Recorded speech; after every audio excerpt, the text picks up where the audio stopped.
Welcome to an all-new episode of the Work Shoot Wrestling Podcast. This is Corey Richmond, joined by Jason Brooks. Another interesting week in the world of wrestling. Jason, always good to be talking to you, but before we start up this week, I just wanted to mention quickly that today, January 21st, a year ago, was the first case of COVID-19 was detected in the U.S., and as of this point, we've had over 400,000 Americans have died, and we're starting off with a new president. Hopefully, President Biden will have a new approach to this. People have different takes on, how he'll do. Me and you both will give this man a chance to, hopefully do a better job than President Trump did. And we're going to, hopefully the next 4 years will be a lot brighter and more science-based, to say the least. But Jay, how are you today? I'm good. The best thing, my buddy sent me a clip of Fauci saying, yeah, I think with this administration, if they don't know, they're going to say they don't know. They're not going to just make it up, right? So hopefully better times ahead. And hopefully, the vaccine's getting out there and hopefully things are getting better. I still remember the beginning of it, like in Seattle, right? And they were talking to the doctors in Washington and they're like, oh, I don't, we don't know, but whatever. And they just had no idea. And it's just been an absolute nightmare for so many people.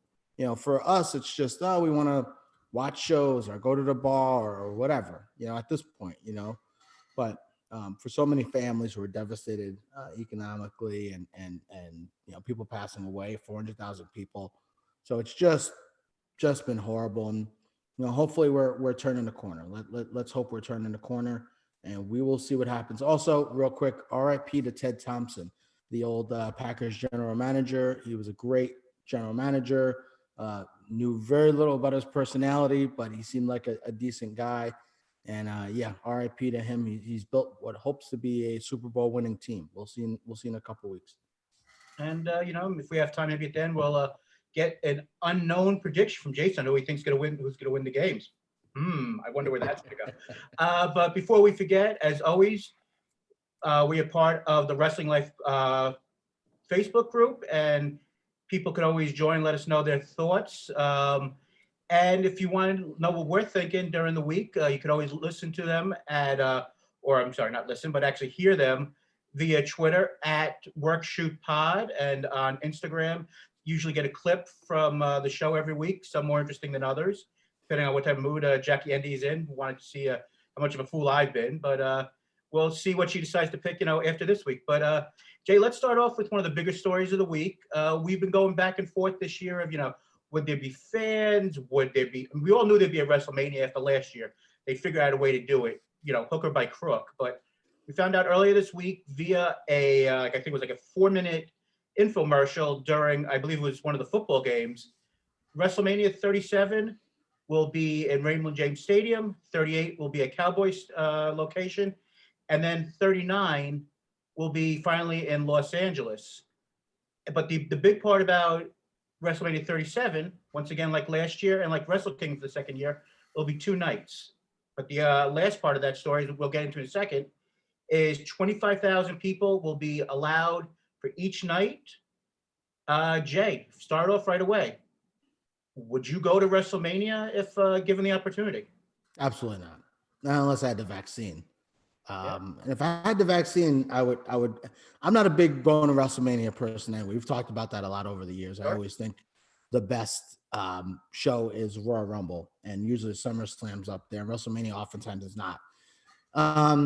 And I don't have this, oh my God, I've got to go to WrestleMania, or oh my God, I've got to go to the Super Bowl. Like, I don't really have those sorts of things necessarily. But people have been going to events in sporting stadiums, obviously, for the last whatever. Tampa's had fans like all year. But a lot of these other places have. In Dallas, they had fans pretty much the whole year. Kansas City had fans for the game the other day. It seemed like there was 30,000 people there. It seemed a little nuts, but 25,000 seems like a lot of people with COVID still, happening and stuff like that. So I would not be comfortable, but if others are comfortable going, and some people have the vaccine if they do it safely or whatever. A good buddy of mine went to a Tampa game this year, and it wasn't exactly the most protocol place. It was kind of like they take your temperature. They're like, have you been in contact with anyone? That whole thing, and then it's like, okay, we're letting you in. So we'll see if they've changed that for 25,000 people for WrestleMania. But I'm glad the show is happening, and fans make me nervous. But if anybody watched Raw on Monday, they need fans to boo the shit out of this stuff and get Vince to stop doing this stuff. So I guess we'll kind of see what happens with the fans. But let me ask you this. Hopefully they can do it all safely. Let me ask you the other way around. And Jack Andy from the You Don't Know Jackie podcast chiming in on the Wrestling Life forum. Corey isn't going anywhere. It's true. I go from my house to work and back home. But let me put this from another direction. In a couple of weeks, we have the Super Bowl, and there's a good chance that Green Bay Packers are going to be playing in that game, hopefully.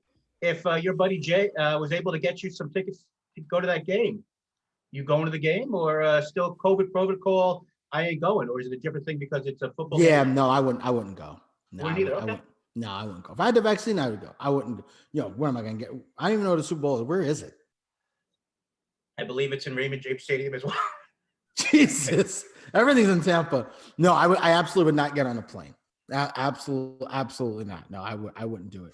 No, I wouldn't go. But again, God bless people who are. I just hope people do this stuff safely. I think what has happened during this COVID thing is liberals, and I can myself say I'm a liberal, are doing this thing of like blaming everyone. Oh, you're going out, you're doing this thing, you're blah, blah, blah. And it's like, people have to live their lives to a certain extent, as long as they're doing it safely and they're taking precautions and things like that. So hopefully if people are going to these events, please wear a freaking mask.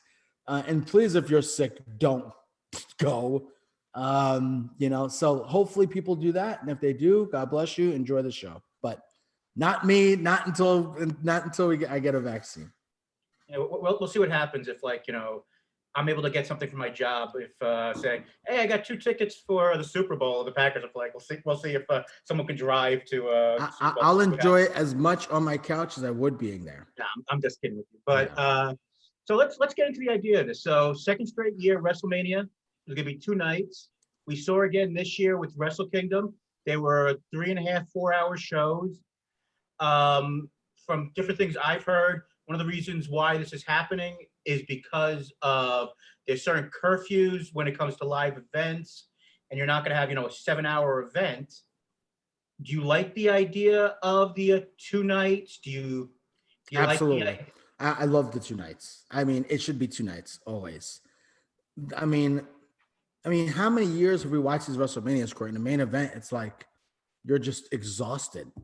You know what I mean? A lot of times I've gone to the Bronx for WrestleMania, and pregame we'll be having a couple of beers, hanging out or whatever at 5:00, and then the main events at 11:30. We've been sitting around, hanging out, eating, drinking. They're exhausted, and going to an event is fun. Like, I love going to events. It's long, going all out like we've been. Sure. It's a long event for 3 hours or 3.5 hours. 7 hours? Oh my God, it's awful. So I love the 2-night idea. I also think it's probably going to be a better show. You can have longer matches. You can tell better stories. I mean, I think 2 nights also is better as well. And I think one of the things, if you think about it, a couple of years ago when you had the 3-way main event with the women headlining, one of the things that lost some of the momentum was that the fans were super tired, and they kind of lost the momentum of that of the win by the man by the end of the night. With Becky Lynch, where you wanted this big moment of Becky Lynch holding up both titles, and you saw by the end some people had either left or the fan reaction was still a decent reaction, but there was a better reaction to Kofi winning, and you could say that was because of the first true black heavyweight champion and the emotion of that, but the biggest star coming into that night. It was at 8:30. Right. Or 9:30. Like, they were still ready. They were still ready to go. Exactly. But like I said, I think when you have these super long events, the crowd gets so tired, and the momentum that you have because the idea of when it's dark outside on the East Coast, and you're first seeing Roman Reigns coming into the ring, that there's a little bit of a problem with that aspect, and I understand that you got to do what you got to do, but I think this is, of course, COVID is a disaster, and we wish for the best for everything, but the idea of 2 nights, I think, is a blessing in disguise in a way. Yeah, absolutely. I think the 2 nights is good. I think they'll get a lot of energy. I think if this is going to be the first time there's been fans, I think people are really going to pop. I think you're going to have the marks of the marks come out for this. So I think you're going to have a lot of like hardcore fans. I think that's the one thing that you're going to have to be careful of, Corey. I think the marks of the marks are going to come out for this. So they got to be careful that they're not putting out some Randy Orton, Bray Wyatt, Inferno, burning each other, weird masks, Alexa Bliss becoming a demon. They need to make sure they don't do anything too stupid. And WrestleMania this year wasn't. I thought there were some pretty good matches this year. The Edge match was long, but they didn't have any like real stupid shit on the show this year. So that is something for them to be careful of, because the fans will be upset with it. So and especially if they get the type of fans I think they might get. That brings me to 2 points I was going to bring up in a second before we move on. One, do you think that they get 25,000 actual paid people 100%. per night? Yeah, 100%. Even with the idea that with travel restrictions, you may not be able to get, the fans from overseas to come over? Yeah, 100%. 100%. 25,000 people. It could be, people have been starved for things for so long. And I know Jacksonville's been a little bit funny with their fans and how many fans they're getting, and with AEW. But, this is WrestleMania. This is WrestleMania. And people have been starved for things over the past, my wife and I were trying to figure out, like 10 months or whatever it's been. And, by WrestleMania, it would have been a year, basically. I still remember going to a live sporting event right before this all went down in March. It's a Chicago Blackhawks game.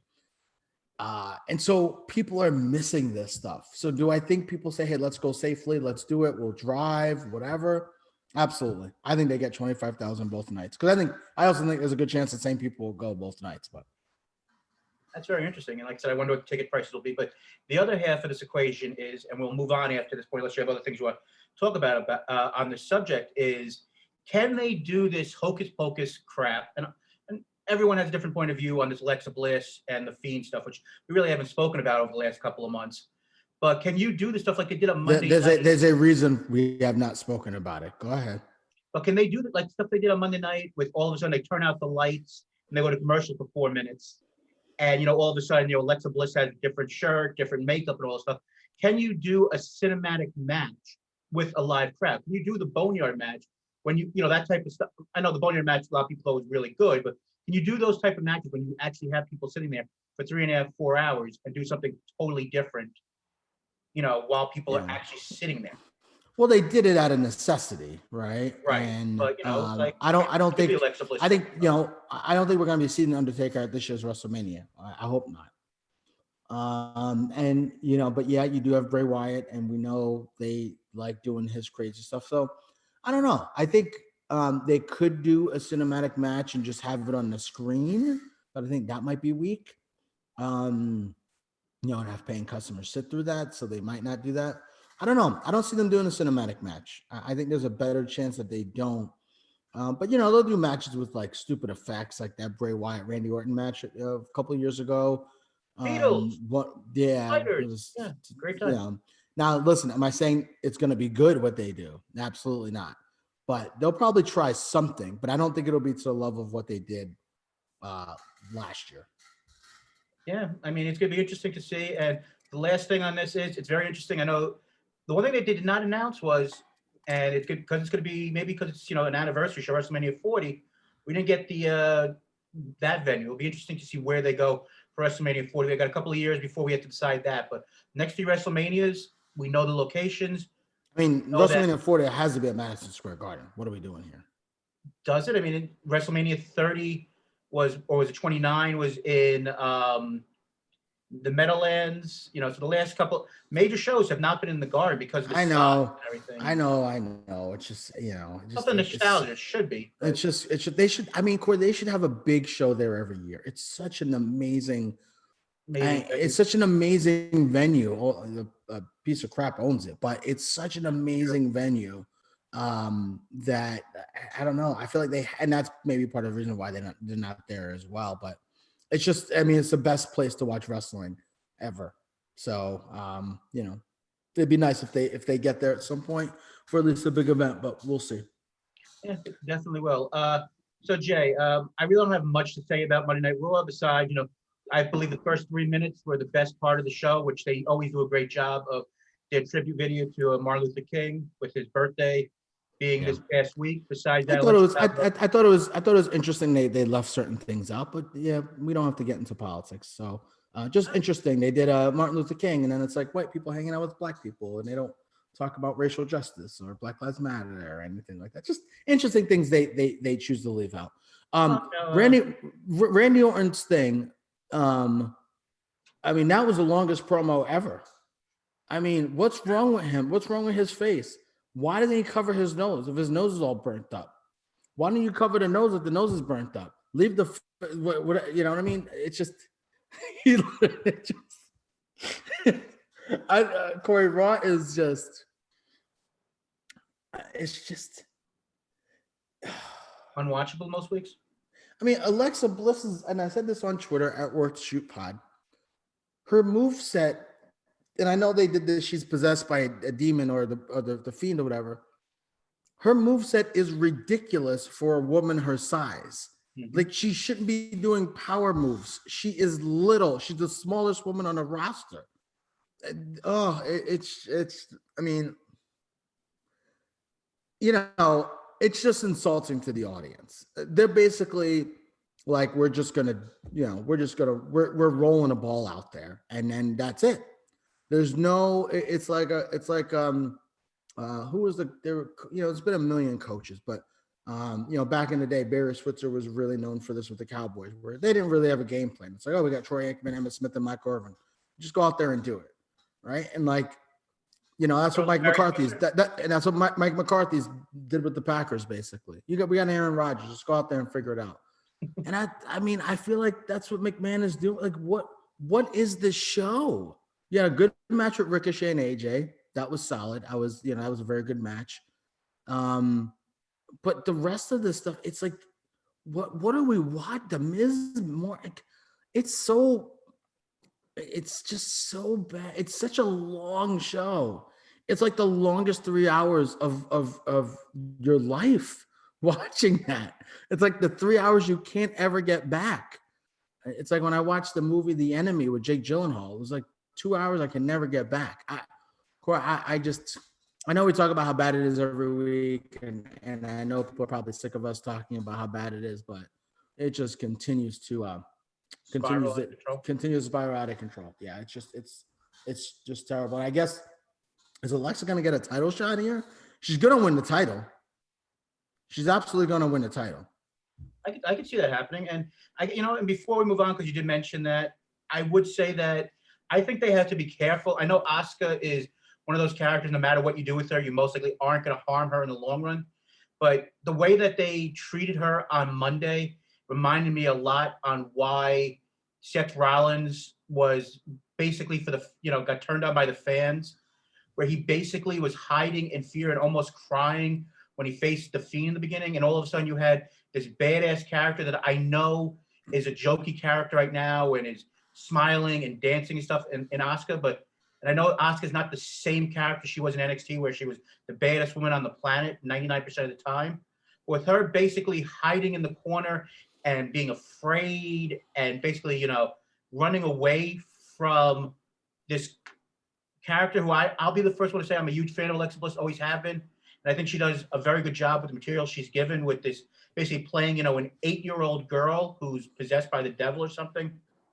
But the idea that she was basically scared and running away when you're like of a 5'1" woman. She's not a big, and I think that makes it worse too, Corey.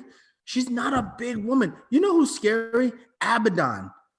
She's she's fucking scary, Corey. Now, is she a good wrestler? No, but is she at least scary? Alexa Bliss is not scary. She's like an attractive 5'1", small comparatively to the roster woman. She is no one to be scared of. It is completely absurd that Asuka, who is the best women's wrestler on the planet, is terrified of this small, comparatively woman who's possessed by the devil. It is ridiculous. Yeah, I mean, like I said, we can only hope for the best. And here's the thing, Corey. Vince doesn't care about making her look bad. He doesn't. I don't think they think about stuff like this. I really don't.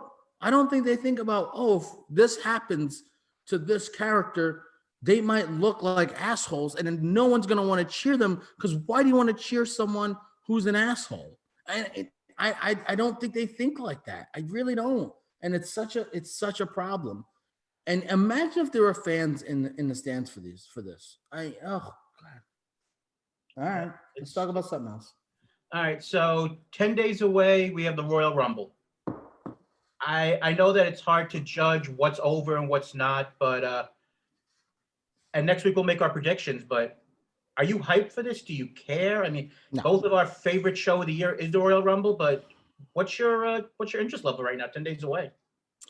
So a couple things. One, I'm surprised they didn't try to do this in Florida and at an outdoor arena and have fans, because Tampa's had fans all freaking year. Now I know it's going to be January and it might be cold, but I'm surprised they didn't try to have, like, maybe it's the whole thing is like they don't want to do the 10,000 fans. They want to do, when we have fans, we have 25,000. So maybe that's why. But I'm surprised they didn't try to have fans. Because the Royal Rumble is such a big show. I mean, no, they've talked about Goldberg, which I could care less about. They had The Miz basically saying he's going to cash it in. Please cash it in, or don't cash it in, or I don't care. Owens, I love Owens. I love the storyline, but he's lost like every time. So I can't see him winning. And in the Royal Rumble match itself, it's like some people are declaring, some people are not declaring. There's random matches with AJ Styles beating up anybody who says they want to declare. So I think the hype for the actual Royal Rumble, and I felt like this for the last couple of years, the hype for the actual Royal Rumble, I feel like is not what it used to be. They would have matches to say, okay, are you going to get in at 15? Or are you going to get in at 10 or whatever? And at least that got you saying, okay, let's see, you know where people are going to go. Corey, do you know who's going to be in a Royal Rumble? I don't know who's going to. What are there, 5 people who declared? Who's going to be in this match in either one of them? Do you know? Is this going to be only 10 people this year in the Royal Rumble? Is this going to be also, how many people are going to be in general? Is this a 30-man, a 40-man, 30? I believe so. Yeah. I watch these shows every week and I don't know this. Like, that's a problem. I know AEW programming for the next 2 months. Like, you got to let the audience know what's going on. So to say that I'm hyped about the Royal Rumble, well, one, my mind is on different things. I'm on vacation right now, and I've been having a great time. Green Bay is playing Sunday. So like some of my attention has been diverted, and Raw is horrible. So some of my attention has been diverted a little bit, but I also don't think they've done a good enough job of hyping the Rumble. I really don't. It's almost like an afterthought. Like, the match itself should be the biggest thing that's hyped, but I feel like it's an afterthought. Yeah, I mean, I agree. I mean, it's one of your big 4, and for most people, it's the number 2 show of the year for the WWE, not counting, NXT programming, which is, for me and Jay are, the biggest shows of the year at this point. But like I said, maybe it's the idea that neither one of us care about Goldberg anymore. And we kind of realize that unless they're doing a major swerve, I haven't said that in a long time. Kevin Owens. But Corey, where's the hype for the match? Like, do you know who's in this match? A couple, but majority no. Yeah, I mean, you know that Daniel Bryan's in the match, who, after declaring, basically hasn't won, and he's been in really good matches. The last 2 matches he was in, that basically mini match he had with Cesaro. Sorry, that match he had with Cesaro last week on SmackDown was great. And the match that he had in the Gauntlet with Nakamura, I thought was phenomenal. And all three of them are in the Rumble. I mean, that makes more sense if you had Nakamura after getting screwed, him getting the title shot, not Kevin Owens. But I mean, they're in it. Orton's in it. I mean, on the women's side, I know you've got, and I guess AJ said he's in it. You know, on the women's side, you got Charlotte and a couple of other people. You know, I guess Bayley has said she's in it, and Bianca, the people you know have a chance of winning. But like you said, you know, most years by this point you would have a better idea. I mean, I know you always, every year you have a couple of surprises. You know, like a Beth Phoenix can be in it, or you know, not an Ivory, because I don't even know if people know she even exists within the company. But you know, at this point, you would have a better idea of who has a chance. Honestly, I don't even, and the reason I'm not even asking you for a prediction now, besides, you know, we have another show next week, besides maybe Daniel Bryan a couple of weeks ago, I honestly don't know who legitimately is going to win these matches. No. You know, maybe the fact that Alexa Bliss pinned your champion this past week clean as a bell, she might have a chance of winning it, but you could set that up through, you know, another means. I mean, you know, maybe Rhea Ripley is going to be a surprise and she wins. Maybe Bianca wins, you know, because, you know, I think, yeah. I mean, I could see Bianca winning. I don't think she's ready yet, but I could see her winning. Women or men, they could go a lot of different directions. And I do think whoever wins, and they've done this recently. I mean, they don't always they try to make a person, but they don't always stay made, Nakamura. Yeah. But I do think this is a Royal Rumble where they're going to try to make somebody. I don't think it's going to be an established Randy Orton, Daniel Bryan, you know, person. I think it's going to be a Big E, someone like that, who I think, because I think they know they need to. Like, I think they know, like, we got to have somebody win these matches other than Charlotte, Roman, and Drew. That'd be nice. That would be that'd be different, right? I mean, you know, somebody who makes somebody, you know. And so we'll see what happens. Yeah, we still got another week. Maybe they'll surprise us. And, you know, I guess one of the other parts is the fact that Drew with the COVID, hasn't been there in 2 weeks. And, you know, Goldberg is not a great talker, you know, so it's really hard to do anything. And, you know, and we don't even know. I think we have Carmella versus Sasha on the women's side. I don't even know if that's an actual match, I think. But, I mean, really, we got 10 days until the event. Maybe they'll do something on these next 3 shows to really get involved in the idea for the show. But Jay, this past Saturday, we had, you know, big time football games, which I know you were watching very closely. So congratulations on Green Bay and the Bills both winning on that. But I had a chance to watch the Impact pay-per-view, Hard to Kill. You had the Bullet Club, which I guess they're now calling, which I guess Impact or AEW got a trademark for, so they could actually use. I think they got trademark for Too Sweet. I think they got trademark for the Bullet Club. Also, Kenny Omega's Bullet Club shirt was like the Halloween one. What did he do? He said, "Hey, does anyone have can someone run out to Hot Topic and get a Bullet Club shirt real quick?"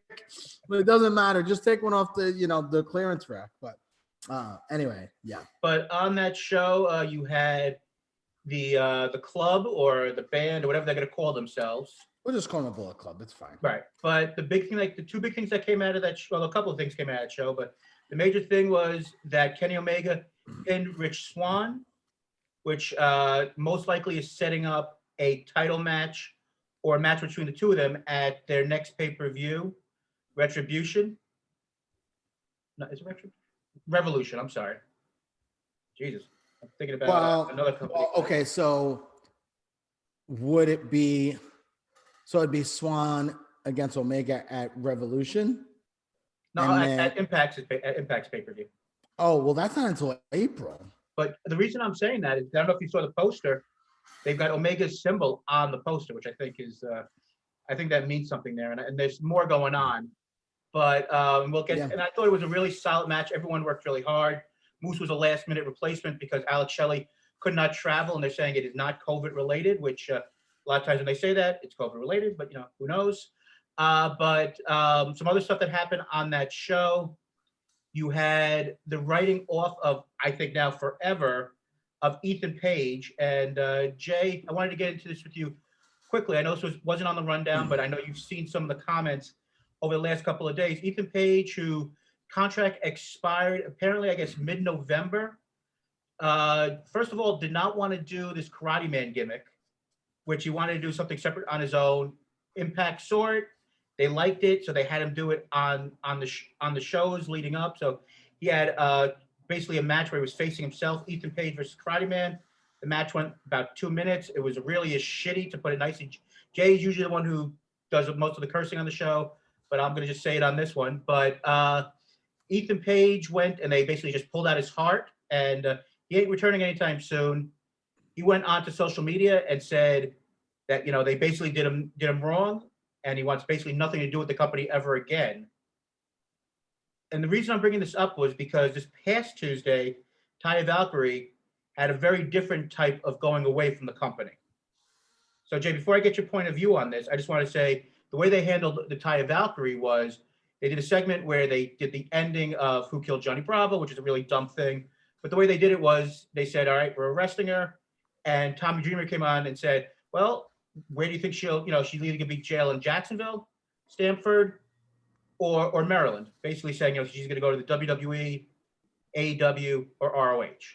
So, the way that they handle these two situations, what's your thoughts on the, I guess, Ethan Page situation and Taya Valkyrie? I guess we combine the two. Yeah. So I was trying to look for the quote that he said and maybe Corey, maybe you could find it while I'm talking here.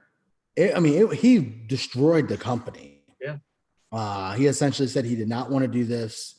This was not his idea. They forced him basically to do this. They edited the shit out of the stuff that they sent them, and he did not want them to do this at all. And he really buried them on his way out. And, he said, Ethan Page, just from seeing his Twitter and just the stuff I've read about him, he seems like a really good guy. He also seems to be a pretty emotional guy. Yes, absolutely. And he seems to be a type of guy that wears his heart on his sleeve. So when he feels something, he really feels it. And I super respect that because that's how I am. That's how I've always been. This maybe wasn't the greatest time to say that, right? Like he really buried them on his way out. And listen, if he becomes a big star in AEW or NXT, I think he'd be freaking perfect for NXT. But if he went to wherever he went, right? If he ever wanted to come back to Impact, Matt Hardy had a bad run there, had a bad run at the end there with stuff being said, and he came back. So I wrestling all can be forgiven. But it wasn't a great thing for him to say on his way out, but he also was saying like, my family watched it because this is how I was leaving. And I thought it was funny. I thought it was going to be a good thing. And it just was complete crap.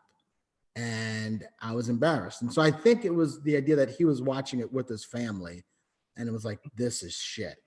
Like I just showed that. And so that's where his emotions came from. A little understandable. Maybe he should have taken some time and let his anger subside before he kind of made a comment. But I don't, everybody said it was complete shit. So, but it was. It was really good. I don't know. It wasn't the right way to handle it. I think even he probably would say that in a week or two.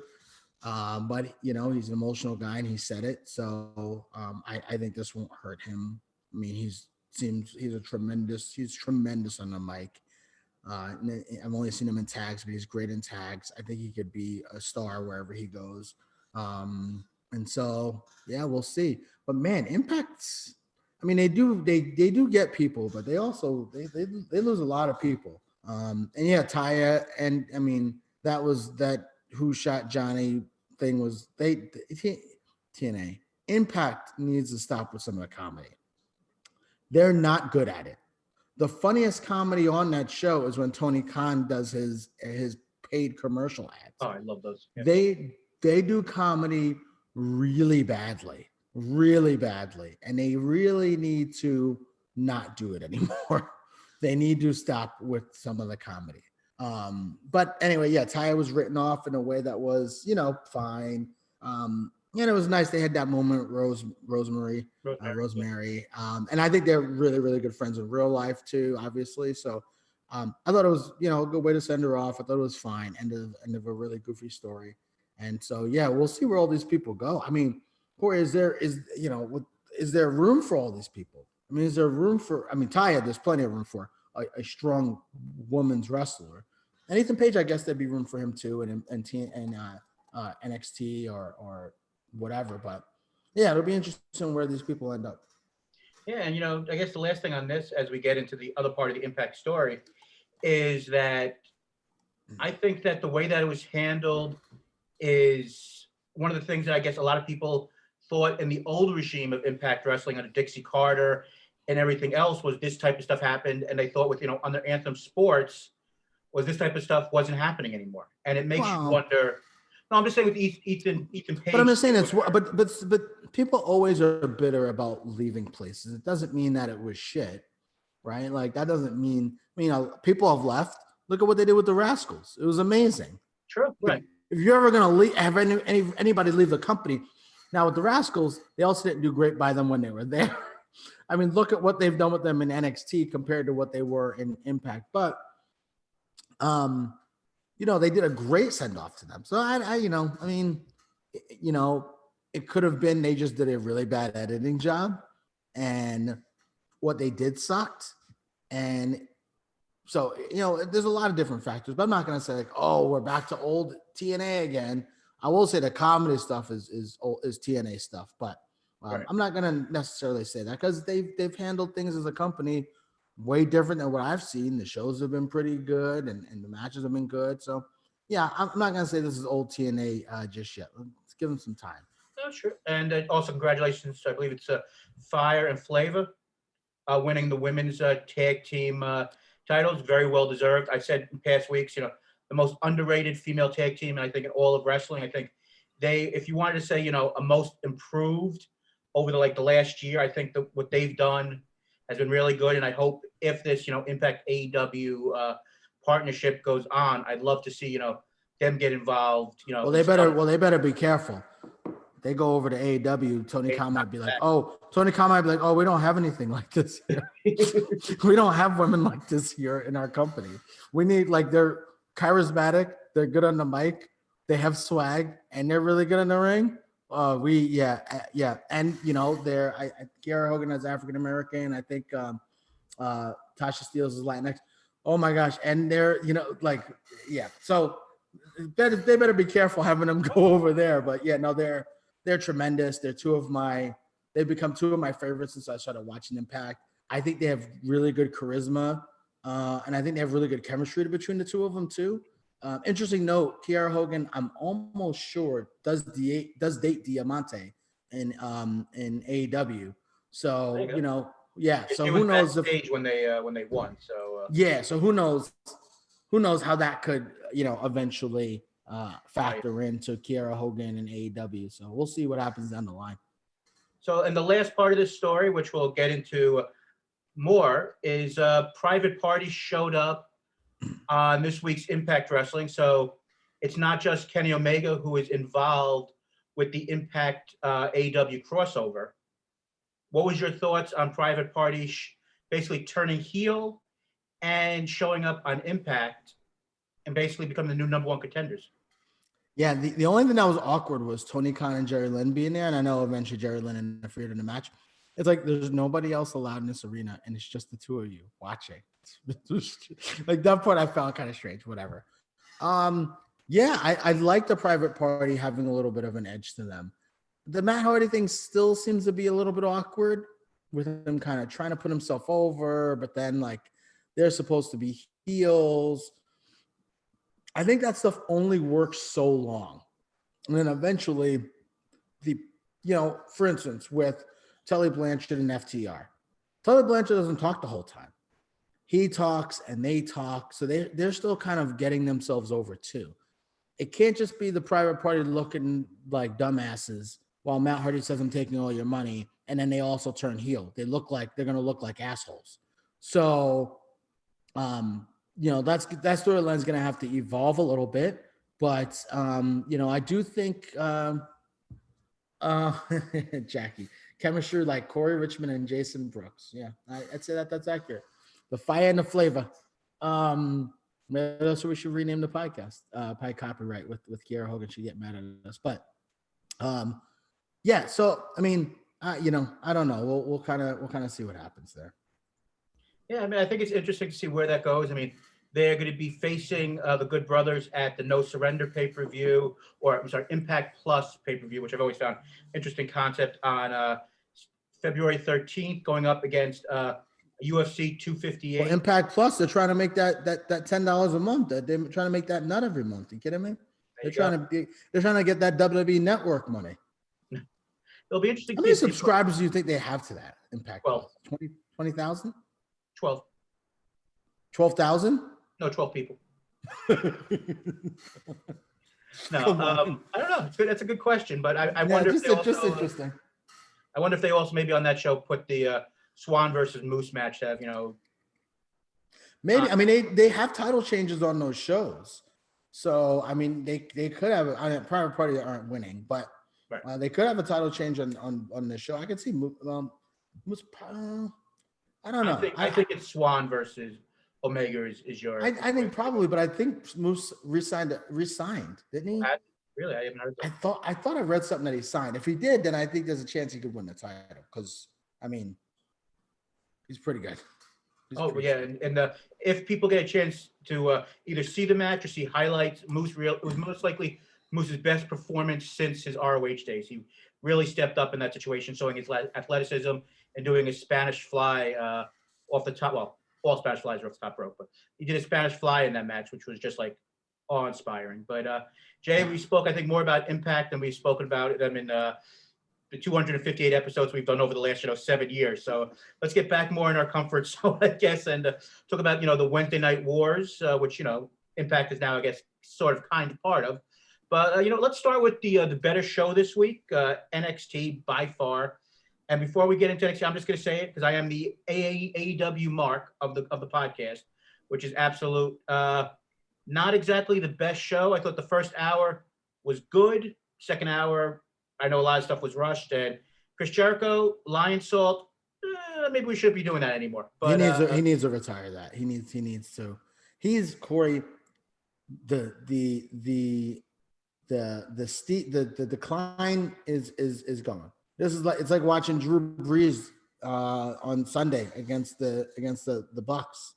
Like he's really steadily declining, and he's great on the mic still. And I think he can wrestle good mat-based matches, but he should not be out there wrestling every week. It's and I love Chris Jericho. He's a top 5 all-time favorite guy. I'd like him more if I didn't think he was a trumper, but he's really, really struggling.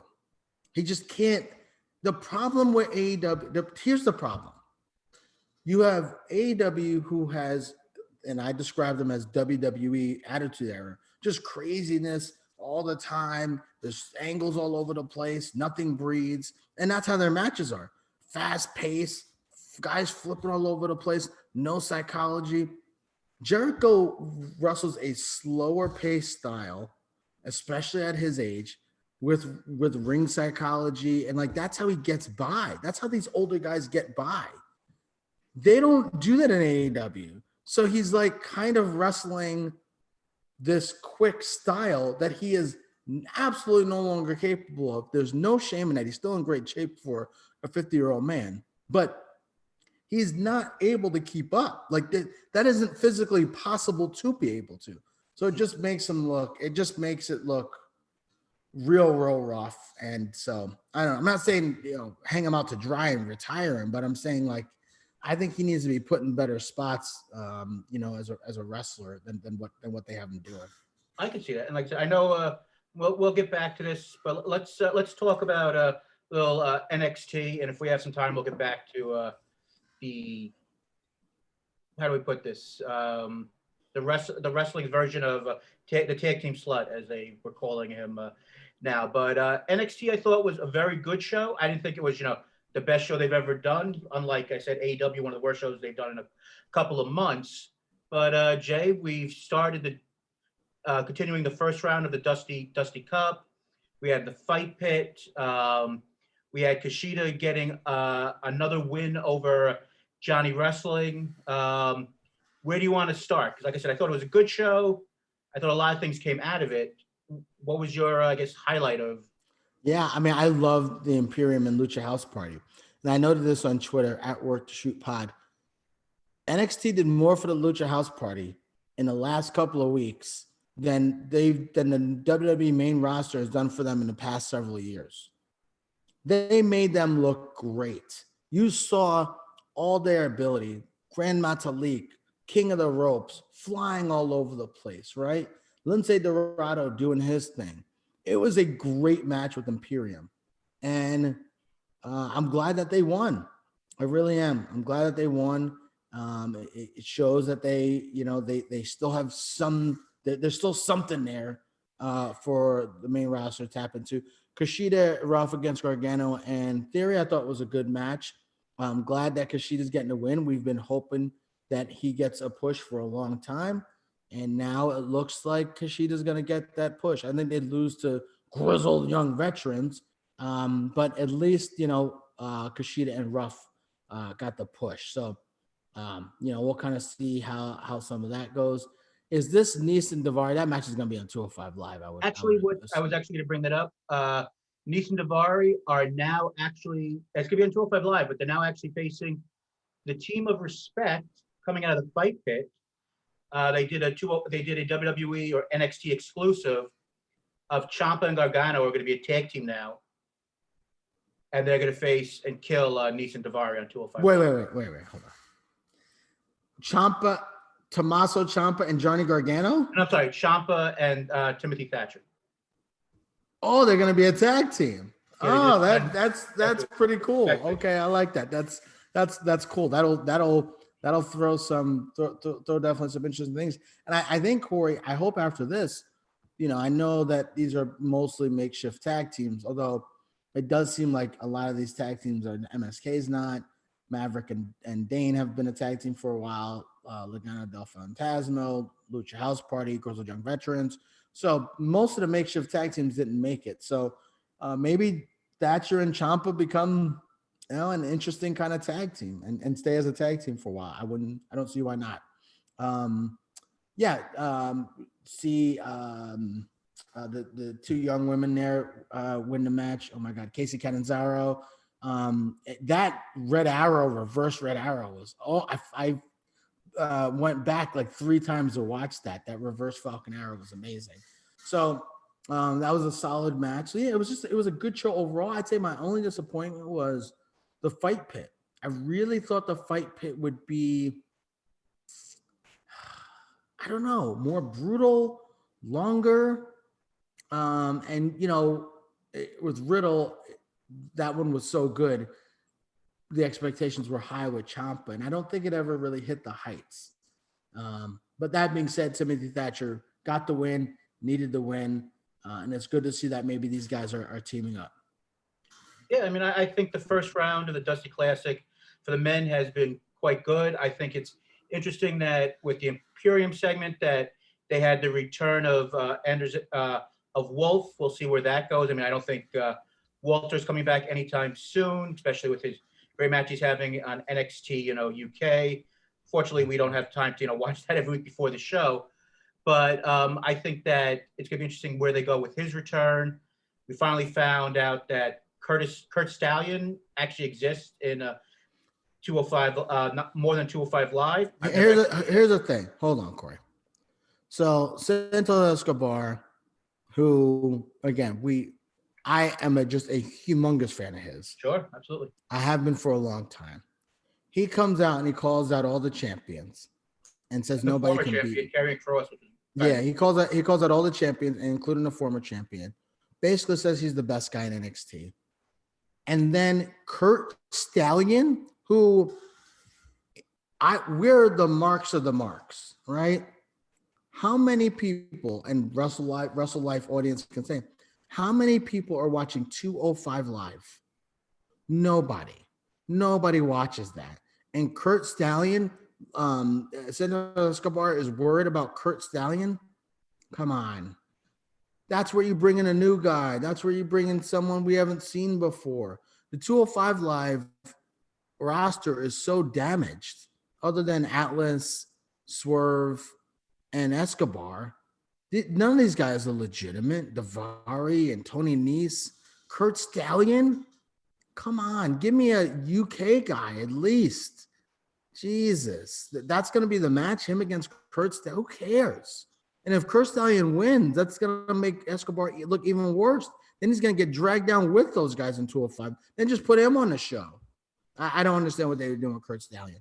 Well, He should have said, I'm making this title not a cruiserweight title anymore, or something. He should have opened it up, or that was a time, I think, to have some type of promo where you're like, I'm going to give this title up because I'm going to become a heavyweight, or the whole TNA option C thing where you can give that title up for a shot at the heavyweight title, which I think would be interesting.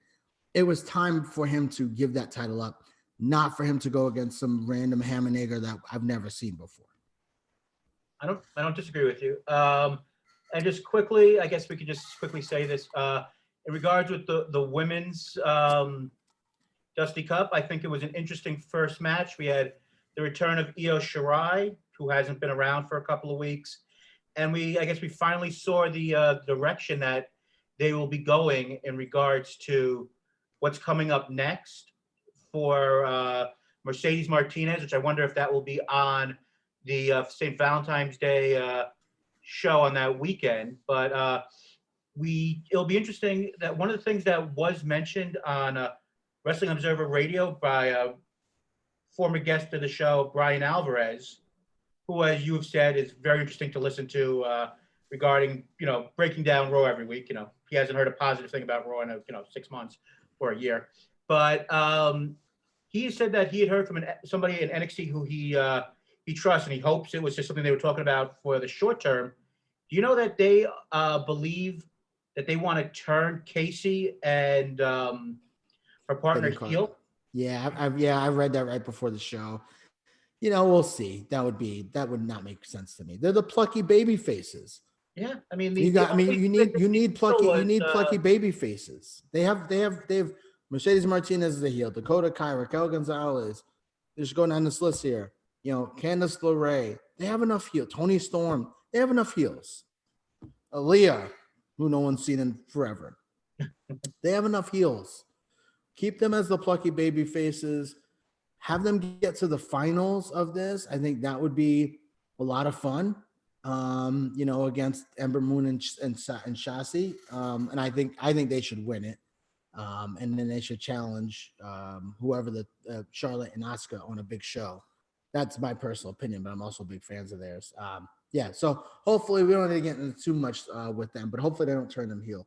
And I did like how they had them win this week. I agree. And like I said, the only heel thing I saw them do was, if you want to say, they pushed, Ember Moon out of the way to get to the ring. And if that's what's considered heel, and if that's what's, telling us what the final is going to be, they have people have done a lot more heelish things over the last, 30, 35, 36 years of WrestleManias than, pushing somebody out of the way to be a heel turn. But Jay, I thought, I thought NXT was good. Fight Pit, not as good as the first one, but, it's a different time. COVID makes things, a little bit harder. And, it's going to be interesting to see what they do going forward with Thatcher and Ciampa now that they're a team, and if they maybe have them maybe do a little bit of a run, or to see if this just sets up the two guys can't get along and they wind up doing a third match at, the February pay-per-view, or if there's just too many matches already that we've, coming up with. We'll talk more about that in the coming weeks. Jay, so let's get to the other Wednesday night show, AEW. The one good thing on the show, well, I would say a good thing, was the continued stuff with Kenny Omega, the Bucks, and Callis. I thought that segment, yes, goofy, but I thought the stuff between the Bucks and Callis at Kenny Omega's house, I thought was pretty well done. I mean, what'd you think? Yeah, I thought, the one thing that was, you could say a plot hole was, like, why did he put the camera there? to show that he's paying them off. I mean, maybe he did that for a reason, but it would have been better if like there would have been cameras in his house and that's the footage that they got or something like that. That would have made maybe more sense to me. But Kenny Omega apparently has a nice house. I'm sure that was a rented house, but man, it seemed like that's his house. It's pretty fucking nice. No, I thought the segment was good. I thought it did a good job of establishing the Bucks as baby faces, which I think they absolutely need to be. I think Don Callis was great in it. I thought it was the best segment of the show by far. Absolutely the best thing in the show. And then they showed the Bullet Club beating up Penta for 5 seconds, and then now they're gonna have a match. Yeah, no, I enjoyed that segment. It was very, very good. The rest of the show, the Brody Jr. stuff, I thought was okay. You know, obviously it was cool with the papers and him hitting Serpentico in the head with the cane. So I thought that was cool. It was a nice moment, and you know, that sort of stuff I don't mind. But then also give me other good stuff. The private party match was fine. That tag match at the end with the Inner Circle was fine. I don't know if I would say fine. I think that was, sorry to interrupt you there, but I mean, I think that was one of the major problems with that was the fact I think that match was rushed due to the fact that you saw that everything was just going really fast at the end because of time. And as much as I like the idea of, you know, Peter Avalon getting a chance to actually have a match on Dynamite, that match did not need, and I'm going to go with what you usually say, that match did not need to be 9 minutes long. You take away, you know, 6 minutes out of that match and you have more time for that. You know, you can take out. I don't know. I think Tony Khan just loves these guys so much as professionals. He loves wrestling that I think he feels like it's disrespectful to these guys to have squash matches. I almost, other than like, you know, the one guy who went against Moxley who was super green. You know, that's a little, even that match was 3 minutes. He should have done he should have done the dirty deeds and 1, 2, 3. But you know, like, so I think Tony Khan respects these guys so much that he doesn't, and I respect, you know, AEW Dark's 3 hours every week. So I respect that. But you also have to like run a show that breathes a little bit and that makes sense. And everything is not happening every 2 seconds. Everything's happening so quickly that nothing gets to breathe. No storyline gets to breathe. And, you know, and I think if AEW doesn't take that next step, because, you know, I talked about this on Twitter, and our friend of the show, our college buddy Brian Drake said, you know, AEW and NXT are not comparable. You know, I said, you know, on Twitter, a couple other places, to me, AEW is kind of like the WWF in the 80s, and where it's fast moving and stuff like that, and showmanship and stuff. And, you know, NXT is like kind of like the NWA, slower pace. I think for AEW to ever take the next step, other than having like a big angle or whatever, they need to slow down the pace. Our buddy said AEW and NXT are not comparable because AEW has all these former world champions, you know, Moxley, Jericho, guys like that. Whereas NXT doesn't. They're developmental. And that makes a lot of sense, right? They don't have a star like Jericho or Moxley. But if they want to get past the consistently having 1.5 million people, things like that, they have to slow the show down a little bit. Everyone doesn't need to be on the show. Pretty Peter Avalon, wasn't he the fucking librarian before? Like, it's fine. Like, he should not be having a 9-minute match with Cody, who you know has no chance to win. He has no chance to beat Cody. Why is a match 9 minutes? Put that match on Dark if you want it on Dark. I mean, clearly we know AEW's formula. Moxley, Cody, Jericho, Bucks. We know who the stars are. And I think they do a good job of saying, we're going to give you these guys every week. And that's okay. You don't need to give them to us for 9-10 minute segments. So, you know, I don't know. It's something that I hope they work on. I would love for them to figure it out, but it's it just is brutal. So I thought the show was fine. I thought it was okay. I don't think it was a bad show by any means, but there were some segments that just were not great. I think without the Buck segment, it might have been a below average show for them. But I would say that helped make it a pretty decent show. And before I forget, you could check out Brian Drake on the Fantasy Football Hustle every week for some of the best fantasy football advice during the regular season and postseason every, I believe, Tuesday on wherever you listen to podcasts. And just like us, he's on YouTube where you can watch his lovely face, weekly. And I'm sure we'll have him back on the podcast sometime during the off season. Jay, the other major thing that came out today, I don't know how major it is, but the 61-year-old big time signing that AEW had, one of my favorite wrestlers of all time, Sting, Steve Borden, is going to have his first match in AEW. It's going to be at Revolution. It's going to be a street fight with Darby Allin going against Team Taz's Brian Cage and his tag team partner, one of your favorite wrestlers out there, former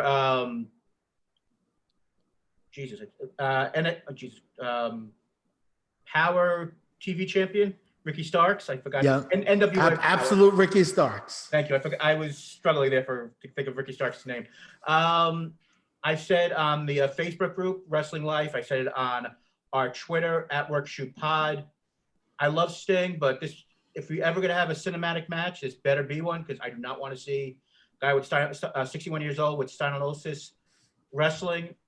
Jay, I guess first of all, I know you never wanted to see Sting wrestle again, but if it's going to be a street fight and hopefully a cinematic match, what's your thoughts? Does this sell tickets? Does this do anything for you personally, and anything, I guess, maybe for the average fan? Oh no, I do not want to see a 61-year-old man wrestle. Not in the day and age that we have. I guess. They've already made, he comes out every week. Why do we need, he's out every week? I don't know. I guess I don't really care. I guess the question is not, do I care? Because what is, I'm the marks of the marks, right? Are other people going to care? And I think, yes, I think other people will care. Absolutely. Does Brian Drake, the average fan, does he care? I guess he'd be a good one. It depends on how big of a Sting fan he was. And obviously we don't know that. If he was a big Sting fan, maybe. If he wasn't, then no. So yeah, I think there's a chance that they do more people buy this because he's on it.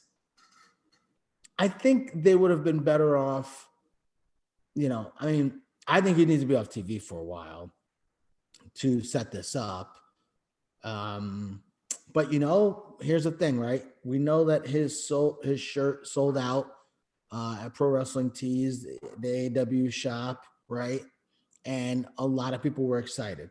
So if they have somehow kept this momentum, then they'll be able to generate interest for him being on the pay-per-view. So it's absolutely possible that they'll do better because he's on the show. I don't suspect that they will really, but who knows?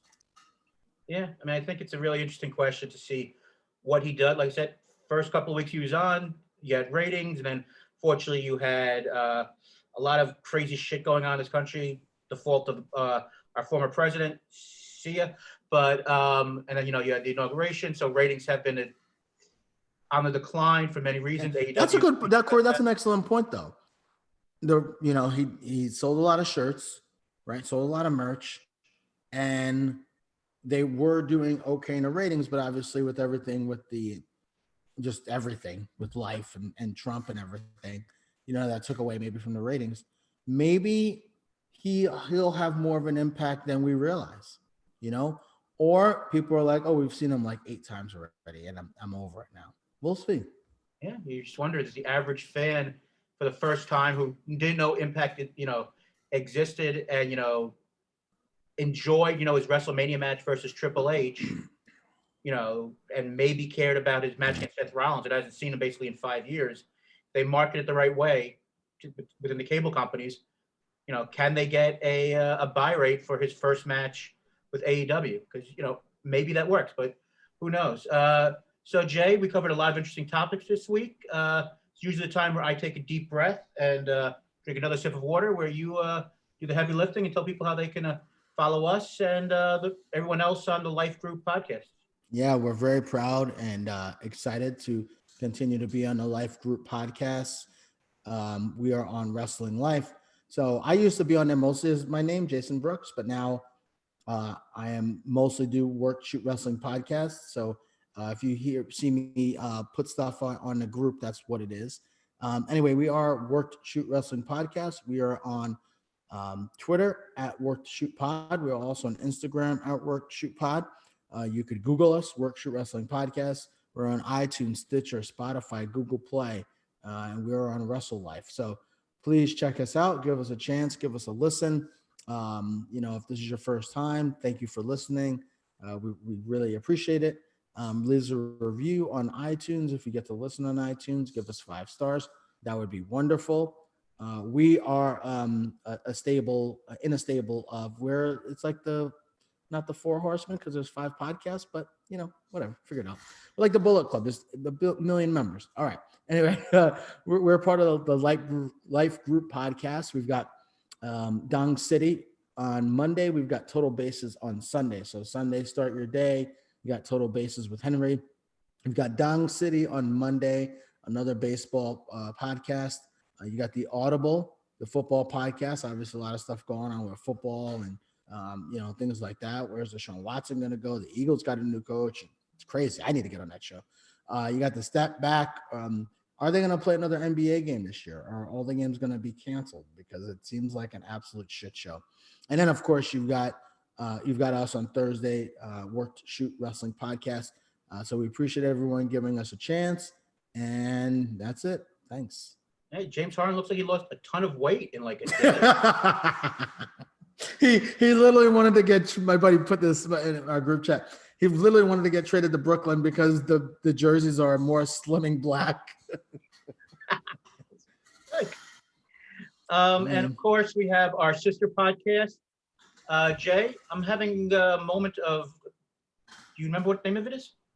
You don't know Jackie. You don't know Jackie, with all the Jackies and Corey Jackie. It's a comedy podcast. It's a comedy podcast. Things are turning around with the inauguration and stuff, but our world is still a shit show, a fiery, burning pit of shit right now. And so it's nice to have a comedy podcast to lighten the mood. And that's what You Don't Know Jackie is. So please check that podcast out. It is wonderful. And this past week, I believe we just did the episode on the nose swabs, for COVID testing. And if you kiss with your eyes open, that was one of the subjects that was spoken out of. If that's weird, I don't kiss very often, so I don't know if I kiss with my eyes open or not. But you could catch every week with Jackie Endy, Jackie Rachel, and we last couple episodes we had the return of Jackie Mello on, and I guess I'll be returning to that podcast very soon. And in the next couple of weeks, we will be doing an episode on the David Arquette documentary. You Can't Kill David Arquette, I believe it's called. I thought it was really good. Jay, maybe you'll get a chance to check it out in the coming years. It's on Hulu. I know you're not the biggest fan of David Arquette. I'm already excited for Dark Side of the Ring season 3. They're putting a lot of stuff out about that. I'm very, very excited about that. Yeah, Brian Pillman will be the first subject when they return, so that should be really interesting. I'm looking forward to that. Yeah, absolutely. Before we go, I am in Hot Springs, Arkansas. We are at a lake house. Very lucky that we, financially I can afford to rent a lake house. Wanted to get away with my wife for we're both working from home, but it'd be nice. It was nice to get out of Chicago, being 60-degree weather. So it's been really nice. Now I'm drinking my normal Hot Butcher Tavern Cut, pretty good. But there's a brewery here in Hot Springs called Superior Bathhouse Brewery. And obviously Hot Springs are known for the hot springs or whatever. It's the first craft brewery located in a national park. And the brewery uses the Hot Springs thermal spring water to make their beers. Now, Sharon and I have had a couple of these beers, and they are really, really fantastic. They're printing money at that place. Like it's always busy. The food's good too. So if you ever go to Hot Springs, Arkansas, if you're in Little Rock, I think Hot Springs is like an hour away. Superior Bathhouse Brewery. It is fantastic. And if they want to sponsor the podcast, I am more than happy to go take their money and, drink their beer. Absolutely. Absolutely. So we were originally going to talk, the last subject was going to be about the idea of the AEW women's division for the 400th time, but because they're going to be doing a tournament to find out the next challenger for Shida. But who are going to be these? Do we have the brackets? No. I know you like to put the brackets up real quick. I want to see this embarrassment of riches. Don't have brackets. There's no bracket. They don't have a bracket, right? Now, no, they had a thing that said coming soon, and there was a thing of the United States flag and the Japanese flag. So we have no idea who's in it. And with COVID, we have no idea if any of these people are actually able to come back in the country and be part of it. We've got no idea what's going on in regards to how this is all going to work. So they don't know how it's going to work, Corey. They told us today at 5:00 that in a month from now, Sting's going to be wrestling in a match, right? A month and change. They know Sting's going to be wrestling in a match a month and change. They told us about the Bullet Club wrestling, Death Triangle. They tell us about everything weeks ahead of time. There's going to be a tournament to determine the number one contender, and they're giving us no information. I feel like with the women's division, Corey, they make shit up on the fly sometimes. You think? Make it up on the fly. And I understand some of the stuff is beyond their control with Riho, one of their biggest stars, still in Japan. I get that. But man, you've had so much time to figure out some women to build for this. And also, not for nothing, they can't put these matches on AEW Dynamite. Some of them they can. Some of them they absolutely can. Yeah, I mean, I don't even know what this means. Women's World Championship Eliminator Tournament. They're just ridiculous. All right, you can take that off. Who you can put some of these matches on. You can't put some of these women on Dynamite. It'll be changed the channel to NXT, and they know that. And they know that. What about if it's a combination of AEW and Impact? Your Perazzos, your. I mean, Corey, can they do that? Can they do that? They're gonna totally overshadow. I mean, Anna Jay going against Jordan Grace. Come on. Well, Jordan Grace. Jordan Grace just wrestled in a freaking 30 man Iron Man match, and she's wrestling Anna Jay, who's green as grass. I mean, it's gonna make them. I think it's gonna make these AEW women look terrible. It's gonna make them look bad, or it's gonna make the Impact women look bad because the matches are gonna be so sloppy. I don't know. And it's gonna be JR doing his damnedest to hyped up and say, "Oh my God, this women's match is so great." It's like, JR, come on, buddy, we've been watching it. It's not a good match. Again, you're talking of a big proponent of women's wrestling. So I'm not like, oh, I don't like women's wrestling. They have not gotten enough talent, and obviously NXT just got 3 women who've been on the indie scene. I think one is newer, but 2 who have been on the indie scene for a long time. I don't know. Yeah, I mean, so I guess I wasn't going to talk about it, but I guess we kind of spoke about it for a second. But the last thing, quickly before we get out of here, came out today. I don't know if this is just to go and keep himself relevant, and maybe keep himself relevant isn't the right way to put it. But Tama Tonga on his podcast, Tama Island, went and commented once again on the Bullet Club being part of AEW and Impact. And he basically said to the effect, ain't nobody giving a fuck about Impact. I got no problem with WWE, no problem with Hunter, Vince McMahon, anybody, we're open for business. You come here for me or my people talking about the BC and New Japan, let's do it. So, Jay, do you think Tama Tonga is just trying to get us off the scent that, New Japan might be part of something with AEW? Because, they've mentioned Kota Ibushi and the Bullet Club in the past. Is he? Tama Tonga does a lot of stuff to get himself over. So this means nothing to me, to be honest with you. Tama Tonga has buried the Bullet Club and the Elite, and they're writing their name. And listen, I love Tama Tonga. I think here's the thing, and I love all the people on the chats and the Facebook groups, and there's another group I'm in. It's like a New Japan wrestling group, and they're all worked up, and everybody, guys, wrestling is a show. Absolutely. It is a show to entertain. At the end of the day, these guys don't hate it. Very few, especially now. I think in the 80s and 90s, I think there was some, there was some of that stuff. And I feel like there's still some guys who may not love each other, like Big E probably doesn't love Jackson Riker, right? But I think for the most part, like, these guys really like each other and care for each other and respect each other. And how many, Adam Cole dates Britt Baker, right? Diamante dates Kiera Hogan. Zack Ryder is with Chelsea Green. Miro is with Lana. These companies are all interconnected. These people all know each other and are all interconnected. And so I think that whole idea of like Tama Tonga's, it's a shoot, you know what I mean? No. Now maybe he's like saying some of this, maybe he feels partly, maybe it's a little bit of a work shoot, maybe he feels part of it, but he knows like this is going to get people talking.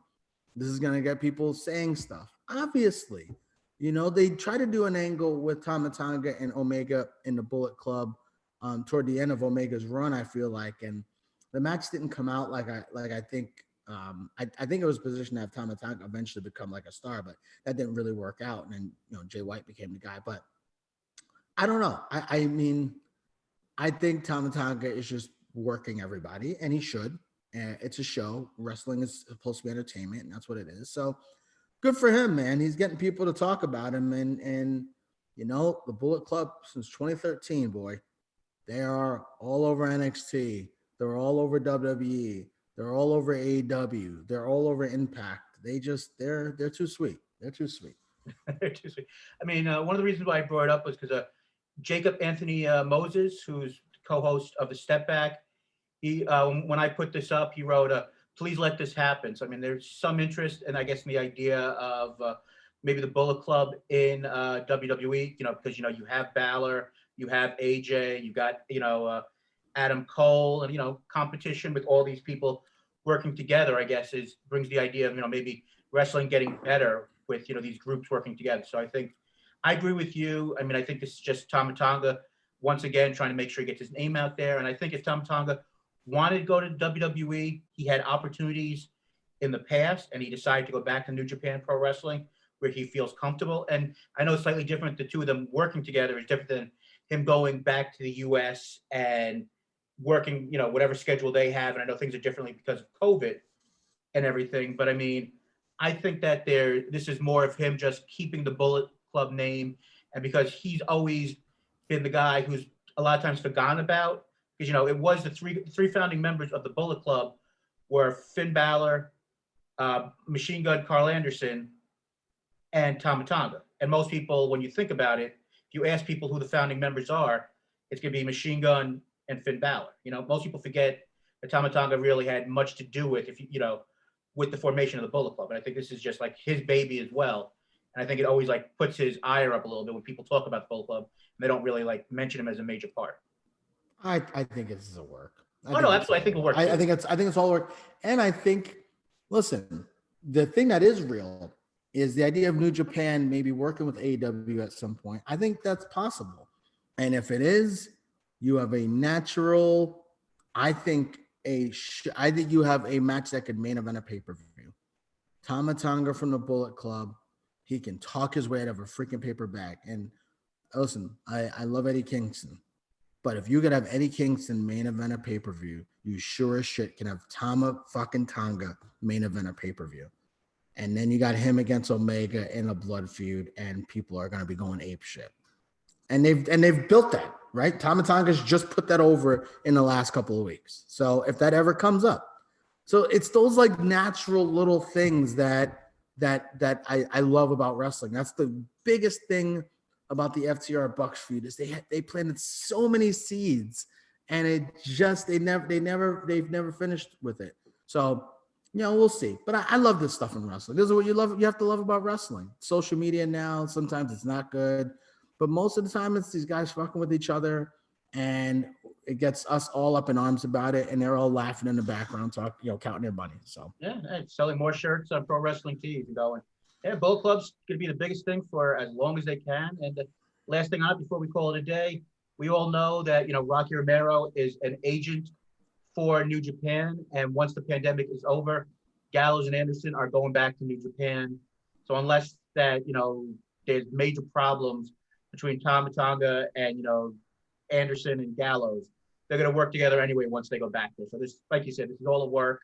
This is get more interest in New Japan, more interest in AEW, more interest in Impact, more interest in WWE, more interest in the business as a whole, which is not a bad thing. As long as people care, people are buying subscriptions to all these things, and people are subscribing to our podcast and the Wrestling Life Group, wrestling's good, and interest is a good thing. As long as people are fair and tolerant with people, that's all we can hope for. I agree.